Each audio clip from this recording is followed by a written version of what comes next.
இறைவன் கொடுப்பாரு. இருந்தா கூட இந்த இடத்த கலகம் செய்யணும். அப்ப இந்த 2 சாமங்களை பட்டனா கலகம் எங்கே, கலகம் எங்கே, கலகம் எங்கே? பலம் வந்து கொண்டிருக்கும் பொழுது அற்புதமான இந்த பகுதி, ஊர் பேரணி செல்லநாயக்கன்பட்டி, செல்லப்பா நாயக்கன்பட்டி. வரக்கூடிய வாய்ப்பை என்னுடைய அண்ணன் ஏரக்காப்பட்டி செந்தல் அண்ணா கொடுத்திருக்காரு. அவர் துணையாக கூறுராசன் நண்பர் அவர்கள் கைப்படுத்திருக்கிறார். அவர்களையும் வணங்கி கிராம பொதுமக்களுடைய பாதங்களையும் தலைமையில் சுட்டி வணங்கி என்னுடைய கதையை தொடங்குகிறேன். அப்படின்னா விநாயகனை வணங்கிடுவோம்.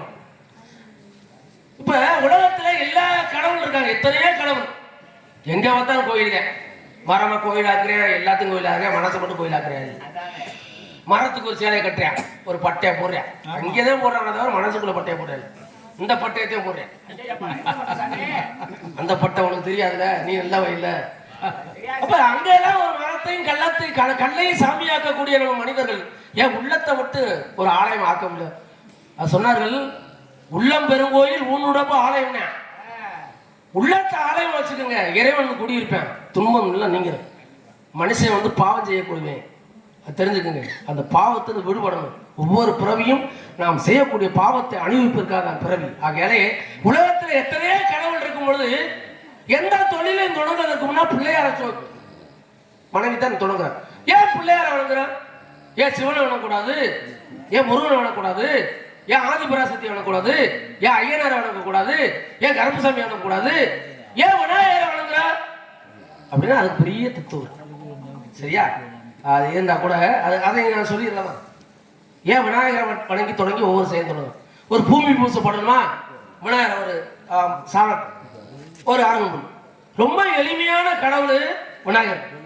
சாதாரண வந்துடுவாரு, ஒன்றும் இல்லை. உயிர் பொருள் சடப்பொருள் உலகத்தில் உண்டு. உயிர் பொருள் சடப்பொருள். இந்த உயிர் பொருள்னா கடைசி நிலையில் இந்த புல்லு ஓரறிவு, அதே அருவம் புல்லு. சடப்பொருள் அப்படின்னா கடைசி நிலையில் ரொம்ப இருக்கக்கூடியது சாணம். ஆனா அந்த சாணத்தை பிடிச்சி அந்த அருகம்புல வச்ச உடனே விநாயகர் வந்துரு. இது காரணம் என்னன்னா, தாயும் தந்தையும் விநாயக பெருமான் உலகமாக நினைத்தார். முருகனாகப்பட்டவர் உலகத்துக்குள்ள தாய் தப்பனை பார்த்தாரு பழத்தை வாங்குறதுக்காக.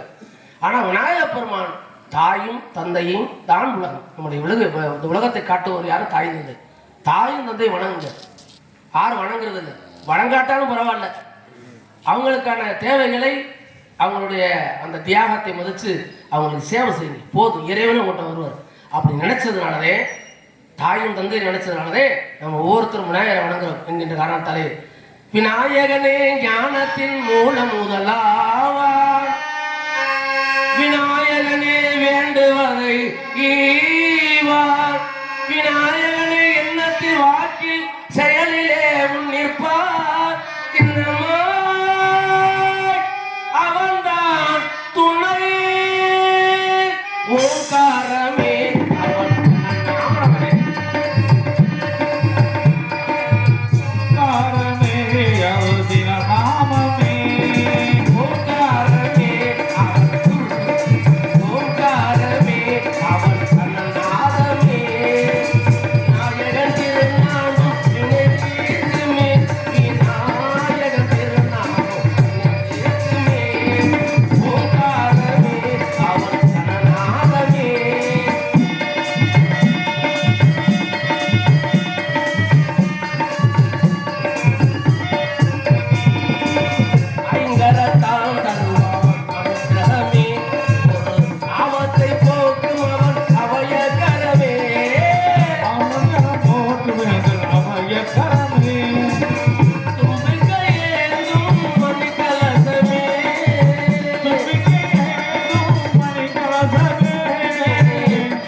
வினைகளை பிள்ளைகளில் அருள் பார்வை வெற்றி தரும், வெற்றி தரும். பொடி பொடியா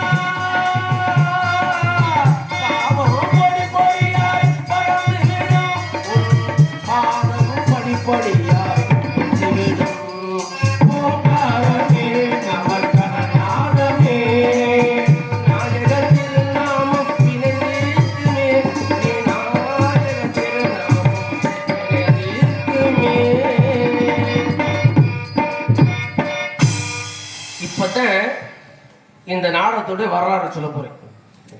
இந்த இடம் வந்து குறிஞ்சி நிலம், மழையும் மழை சார்ந்த பகுதி, தொண்டை நாட்டுக்குள்ள இருக்கு. 5 வகை நிலம் உண்டு. இந்த குறிஞ்சி நிலத்துலதான் நம்முடைய முன்னோர்கள் ஆரம்ப கால ஆதி மனிதர்கள் தொடக்கம். அங்கதான் இந்த குறிஞ்சி நிலை மலை மேலதான் வாழ்ந்துருக்காங்க. இதுதான் மனிதனுடைய தொடக்கம், ஆரம்ப தொடக்கம். அப்படி தோன்றி வாழ்ந்திருக்கக்கூடிய அவர்கள் எப்படி வாழ்ந்தார்கள், உயிர் படைத்தார்கள்டா அந்த மலையில் இருக்கக்கூடிய மிருகங்களை அடிச்சு சாப்பிட்டு வாழ்ந்துருக்காங்க, உயிர் வாழ்ந்துருக்காங்க. கொஞ்சம் காலம் ஆயிடுச்சுன்னா அந்த மலையை விட்டு கொஞ்சம் கீழே பரணம் வளர்ச்சி கீழே இறங்கி வராங்க. கீழே இறங்கி வருவது முல்லைகள், அது வந்து காடும் காடு சார்ந்த போது. அப்ப நம்முடைய தமிழர் நம்முடைய முன்னோர்கள் என்ன செஞ்சுக்கானா, இங்க மலையில இருக்கும்போது விலங்குகளை அடிச்சு நம்ம சாப்பிட்டோம். ஆனா ஏன் நம்ம வளர்த்து சாப்பிடக்கூடாது அப்படின்னு ஆடு மாடுகளை வளர்த்து சாப்பிட ஆரம்பிச்சோம். இங்க முல்லை நாடு. இப்படி கொஞ்சம் காலம் பண்ண பிறகு மருத நாடத்துக்கு வர்றாங்க. அடுத்து அங்கதான் முதலாக விவசாயம் செய்ய ஆரம்பிச்சாங்க. மருதம்னா இன்னைக்கு வந்து திருநெல்வேலி பகுதின்ற பல்லமான அங்கதான் விவசாயம் செய்ய ஆரம்பிச்சாங்க. அன்னைக்கு விவசாயம் நல்லா இருந்துச்சு. இன்னைக்கு விவசாயம் எப்படி இருக்கு? யாரும் விவசாயம் மதிக்கிறது இல்லை, விவசாயத்தையும் யாரும் மதிக்கிறதும் இல்லை. ஊருக்கே சோறு வர்ற விவசாயி வாங்கின கடனை கட்ட முடியாம தற்கொலைக்கு போகக்கூடிய அவல நிலை என்பது விவசாயி வாழணும் வளரணும். அறிவந்தவர்களே, ஒரு நாட்டுல விவசாயி வாழ முடியல, விவசாயத்துக்கு வாங்கின கடனை கட்ட முடியல, தற்கொலை தாண்டா முடிவுன்னு போயிட்டாங்கன்னா அது நாடு இல்லை, சுடுகாடு. சுடுகாடு விவசாயம் இல்லாத நாடு சுடுகாடு. சுடுகாடு. அப்ப சாப்ட்வேர் கம்பெனியில வேலை பார்த்தா கூட சாப்பிட்டு போய்தான் வேலை பண்ற ராஜா. ஆமா, வானத்துல இன்னொரு பறந்தா கூட அவருக்கு சோறு பூமியில இருந்தே போகணும். அந்த சோறை கொடுக்குறது யாரு? விவசாயி. அப்ப லாபம் இல்லையே. அதே அப்ப என்ன நினைக்கிறாரு விவசாயி? உழுதும் கணக்கு பார்த்தா உனக்கு கூட மிஞ்சல. ஒரு உதாரணம் சொல்றேன். ஒரு குண்டூசி செய்யறவன் கூட அதுக்கு விலை சொல்றேன். நம்ம என்ன செய்யறேன்? ஆளுகளை கூட்டு வந்து உரத்தை போட்டு விவசாயம் பண்ணி கொண்டு போய் நெல்லையும் கடலையும் கொண்டு போனா அவன் தான் விலை சொல்றேன். நம்ம சொல்ல முடியும், உற்பத்தியாளர் விலை சொல்ல முடியல.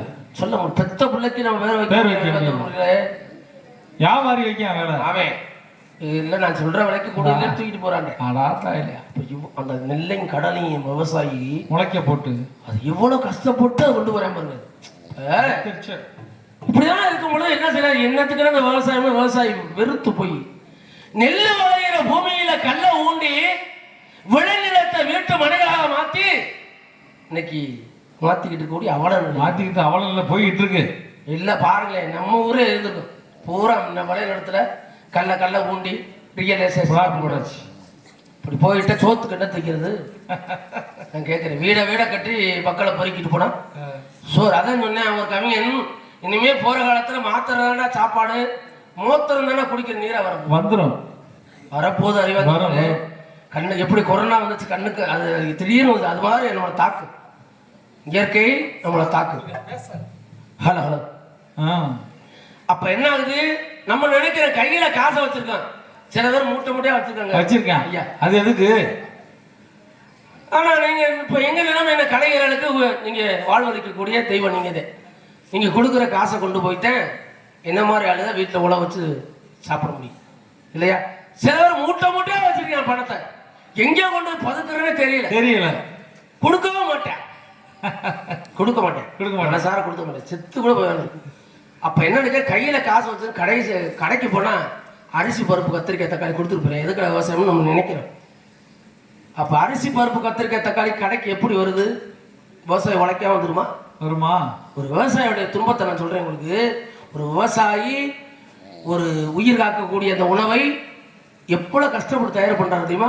உருவாக்குறது அதிகமா, உற்பத்தி செய்யறது அதிகமா, வேளாண்மை. மழையில நனைகிறாரு விவசாயி, மழை பெய்யும் சோண்டு அது நனைவார். வெயில்ல காய்வாரு, ரத்தமெல்லாம் வேர்வை வந்து ரத்தம் வேர்வையா சுட்ட உடம்பெல்லாம் உப்பு பூக்க, கண்ணு மொழி புதுங்க, கண்ணு சதை தொங்க, வம்பாடு விட்டு உழைச்சாட்டாங்க கடைக்கு அரிசி பருப்பு கத்திரிக்காய் தக்காளி வரும். சும்மா காசு வச்சிருந்தா வருமா? ஐயா கைதட்டு கொஞ்சம் விவசாயத்தை உங்களோட கைதட்டும் உற்சாகம் தான் என்ன பேசுவதற்கு. ஐயா சொன்னாரு, நீங்க பேசல உணர்ச்சியே வருது சொன்னாரு. ரசிகர் பிள்ளைங்க அது மாதிரி ஐயா வந்திருக்கும்போது ரொம்ப சந்தோஷம். இப்போ என்ன நினைக்கிறான்? விவசாயத்தை விட்டு வெளியேறக்கூடாது. எவ்வளோ கஷ்டம் இருந்தாலும் பரவாயில்ல, விவசாயம் பண்ணுங்க. அது இல்லைன்னா விஞ்ஞானத்தால் எதையும் உருவாக்க முடியும், விவசாயத்தை உருவாக்க முடியாது. அறிவந்தவர்களே, அந்த பூமியில விதைச்சு அறுவடை செஞ்சாத்தே. இது இப்போ விவசாயத்தை விட்டு வெளியேறணும்னு நினைக்கிறான். வெளியேறக்கூடாது. என்னோட தீர்வு உழைப்பை மட்டும் இன்னைக்கு வெளியேறிட்டான். அறிவந்தவர்கள் யாரும் உழைக்கிறதுக்கு தயாரா இல்லை. முன்னோர்களுக்கு பெரியவங்கள உழைச்சாங்க. இன்னைக்கு உள்ள பிள்ளைங்க யாரும் உழைக்கிறது தயாரா இல்லை. செல்லத்தான் தலைவரேன். ஆமா ஆமா, எங்கன பார்த்தாலும் வரிசையில உட்கார்ந்து அதாவே செல்லத்தான் பார்த்துட்டு இருக்கான். இல்லையே போய் உட்காந்துக்கிட்டு நம்ம பிள்ளைங்க சாதி பெருமை பேசுறது. டே நான் பெரிய சாதிடா பொண்ணு, நம்ம பிள்ளை எப்படி கெட்டு போகுதுன்னு வரிசைப்படுத்த சொல்லிட்டு படிநிலையை சாதி பெருமை. அடுத்து பண பெருமை. டே நான் வரக்கான பெரியாடா, டே உன்னையோட பிச்சைக்கார பிள்ளடா, பண பெருமை பேசுறது. ரெண்டாவது வந்து கேளிக்கையிலும் பொழுதுபோக்கில் நாட்டம் கொண்டு விட்டார்கள். இப்ப ஐயா சொன்னது கேளிக்கையிலே பொழுதுபோக்கு ஒவ்வொரு நாளும் வீண். காலம் பொன் போன்றது, கடமை கண் போன்றதுங்க. காலம் பொன் போன்றதல்ல, அதுல கொஞ்சம் நம்ம திருத்தம் செய்யணும். பொண்ணுன்னா நகை. ஒரு காலம் என்பது பொண்ணல்ல. பொண்ணு தொடர்ந்து போச்சுன்னா திரும்பி சம்பாதிச்சு வாங்கிக்கலாம். காலம் போச்சுன்னா திரும்ப வராது. உலகத்துல போனா வராது இரண்டு, உயிர் ஒண்ணு, மானமும் உயிரும் சொன்னார்கள். அது போல காலம் போயிருச்சுன்னா வராது. அது போல காலம் உயிர் போன்றது, பொன் போன்றது சொல்லக்கூடாது. போனா வராது உயிர். அது போல சாமி, மீண்டும் விவசாயிகளுக்கு ஒரு மதிப்பு வருமா? போராடிக்கிட்டே இருக்காங்க விவசாயிகள், போராடிக்கிட்டாங்க. இங்க டெல்லியில வள்ளுவர் சொல்லியிருக்காரு, உழுதுண்டு வாழ்வாரே வாழ்வார், மற்றெல்லாம் அவர் பின்னாடி தான் சொல்லியிருக்காரு. சொல்லக்கூடியவர். ஆமா, ஒரு மனுஷன் இன்னைக்கு உழவன் தான் பின்னோக்கி போய்கிட்டு இருக்கான். அப்படித்தான் கொண்டு போவாங்க. கலியுகத்தினுடைய காரணம் பணத்தை எல்லாம் வச்சா ஒன்றும் செய்ய முடியாது. சோறு சாப்பிட்டா உயிர் வாழ முடியும். ஆனா விவசாயி போராடி போராடி வருவார்கள். விவசாயி உங்களுக்கு என்னடா வருஷம் பூரா விவசாயி ஏழையா இருந்தா, ஆனா ஏழை விவசாயிகளுக்கு நாங்கள் வந்து மானியம் தருகிறோம், அதை செய்கிறோம். இதை என்னடா வருஷம் பூரா ஏழையா இருக்கிற விவசாயி, நீ மட்டும் வயது போவ, மாடி மேல மாடி எட்டி ஆறுல கார் வாங்கி பணத்தை மூட்டையாவே கட்டியிருப்ப. உலக உயிர்கள் வாழ்வதற்கு உணவு கொடுக்கக்கூடிய விவசாயம் மட்டும் ஏழையாவே இருக்கணும் வருஷம் பூரா. இதுக்கு இந்த அரசாங்கம் என்ன செய்யுது? இதை பேசக்கூடாது. ஏன்னா அரசு கோழி அம்மிக்கு அரமனை கோழி முட்டை அம்மிக்கல உடைக்கி நம்ம அதை தாண்டி போயிடக்கூடாது. போனவங்கள அரசியலாக போயிடும். அப்ப என்ன செய்ய முடியாது? உழைப்பை விட்டு வெளியேற்ற கேளிக்கையில பொழுதுகள் பிள்ளையாச்சு. அடுத்த என்ன தெரியுமா உங்களுக்கு? திரைக்கவரிசி.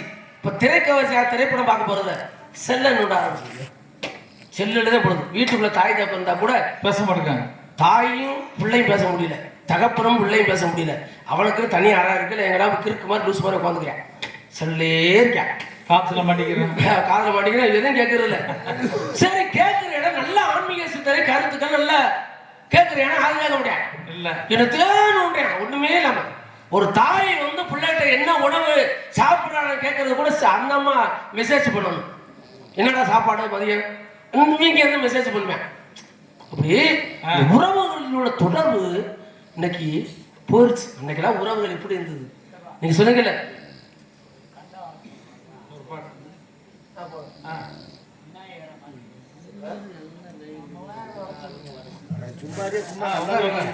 வள்ளி போட்டுட்டு சொல்லுங்க, வள்ளிய மாட்டையே கண்டா வர சொல்லிட்டு உட்காருங்க. உங்களை கண்டா வர சொன்னேன், அது பாடி வந்துச்சு. அப்ப என்ன ஆகுதுன்னா, அடுத்து வந்து மது போதை, பிள்ளைய ஊற போதை போட ஆரம்பிச்சிட்டேன். எல்லாமே தகப்பனும் பிள்ளைய சேர்ந்து அடிக்கக்கூடிய ஒரு கலியுகம் ஆகிப்போச்சு. இதுலயே நம்ம பிள்ளைகள் வீணாக்கி சோம்பி இருக்கக்கூடிய நிலைக்கு சோம்பி இருக்கணும். உழைப்புக்கான உத்தியோகம். ஆனா நம்ம நாட்டுல உழைப்புக்கான தேவை அதிகமா இருக்கு. நாம உழைக்க தயாரா இல்லை. ஒரு நாடா இருந்தாலும் வீடா இருந்தாலும் உழைக்காம யாரும் வாழ முடியாது. ஆனா என்ன செய்யுது? நிறைய வேலைகள் இருக்கு நம்ம உலகத்துல. அப்ப என்ன ஆகுது? இந்த தேவையை பூர்த்தி செய்வதற்காக இப்ப நான் சொல்ல பேருண்மை நம்ம பெருங்கொண்ட ஆபத்து. வடநாட்டுக்காரே 2 கோடி பேர் தமிழகத்துல இறங்கிட்டான். 4 கேரளாக்கெல்லாம் போறானா போக மாட்டேன், அங்கே உள்ள நுழைய விட மாட்டேன். ஏன்னா நம்ம முன்னோர்கள் சொல்லி நம்ம எரிச்சா போயிடுது. வந்தாரை வாழ வைக்கக்கூடிய பூமி, யாரு வந்தாலும் வாழலாம், எந்த தொழிலும் தொடங்கலாம். கரண்ட் போனா கூட அந்த கரண்ட்டுக்கு ஒரு 1 மணி நேரம் கரண்ட் வச்சு 1/2 மணி நேரம்னா அதுக்கு அரசாங்கமே 7-8 தொழில் தொடங்க வாடாங்க. சரி, தொழில் தொடங்க வந்து தொழில் தொடங்க யாருக்கு வேலை கொடுக்குறேன்? நம்ம பிள்ளை வேலை ஆகுதா? நம்ம பிள்ளை போறதும் இல்லை. அப்ப ஹிந்திக்காரன் வந்து 1.5 கோடி பேர் இறங்கிட்டான். 1.5 கோடி ரெக்கார்டு ரெக்கார்டு இல்லாம 4 கோடி 4 கோடி பேர் எங்க ஐயா சொல்றாரு. அவருக்கு தெரியாத ஒன்றும் பேர் ஒன்றும் இல்லை. அவன் என்ன ஒரு சிறப்பு இருக்குன்னா, ரேஸ் அரிசியா போட்டா சாப்பிட்றேன், குறைவான கூலியை வாங்கிக்கிறேன், நேரம் பார்க்குறேன்ல, ரொம்ப நேரம் உழைக்கிறேன், உழைப்ப கொடுக்குறேன். நம்ம உள்ளே செய்யறது இல்லை. நம்மளால தேய்க்கிறான்ல, அவன் நேரத்தை பார்ப்பேன், 1/2 மணி நேரம். ஆனால் இதில் என்ன ஒரு பேர் உண்மைன்னா, நம்ம பிள்ளை எப்படித்தான் தவறுகள் பண்ணா கூட நம்ம பிள்ளைங்க வேலையில விட்டு கொடுக்க முடியாது. வேலையிலேருந்து போயிடக்கூடாது, வேலையிலேருந்து போயிடக்கூடாது. அவனுக்கு இவ்வளவு நன்மைகளை செஞ்சுட்டு அவன் நல்லா உழைக்கிறேன். எங்கேயோ பார்த்தா அவனை தாங்க இருக்கேன். என்ன இந்த நாடக தொழிலுக்கு மட்டும் அவன் வர முடியல, எல்லா இடத்துல அவன் இருக்கான். அவன் மட்டும் ஏன்னா அவனுக்கு மொழி தெரியல, தமிழ் மொழி. அவன் தெரிஞ்சு எங்கள் ஐயா சாமியை விரட்டி விட்டு அவன் வீட்டில் உட்காந்துருவேன், பொண்ணுமணியை விரட்டி விட்டு அவன் மிருதம் வாசிப்பேன், அவங்க வாசிப்பாங்க. இப்போ என்ன ஆகுது, ஒரு பேர் ஒன்று சொல்றாரு அந்த ஊர்ல, நம்ம வெளிநாட்டுக்கு போனோம்னா, ஒரு நாட்டுக்கு போனா அவன் மொழியை கத்துட்டு வர சொல்றேன், கத்துக்கிட்டு வந்தேன்னா என் நாட்டில் நீ வாழலாம். இப்ப அவன் 4 கோடி பேர் வந்திருக்கேன்ல, இப்ப இந்த தமிழ்நாட்டுக்கு வரும்போது எங்க மொழியை கத்துட்டு வரான்னு சொல்லணும்ல. இதுக்கு என்ன சொல்லுதுன்னா, இது பாருங்க பேர் உண்மைய, அவன்கிட்ட பேசுகிறதுக்கு நாம ஹிந்தி கத்துக்கணுமா? தலைகீழா இல்லையா? ஒரு நாட்டுக்கு போனோம்னா, இன்னொரு நாட்டுக்கு வெளிநாட்டுக்கு போனா அவன் மொழியை கத்துட்டு வா, அப்ப என் நாட்டுல நீ படைக்கலாம், வேலை செய்யலாம். இப்ப அதான் நம்ம சொல்லணும்ல, டேய் வரையில 4 கோடி பேர் வந்திருக்கல, என் மொழியை கத்துக்கடான்னு சொல்றது இல்லை.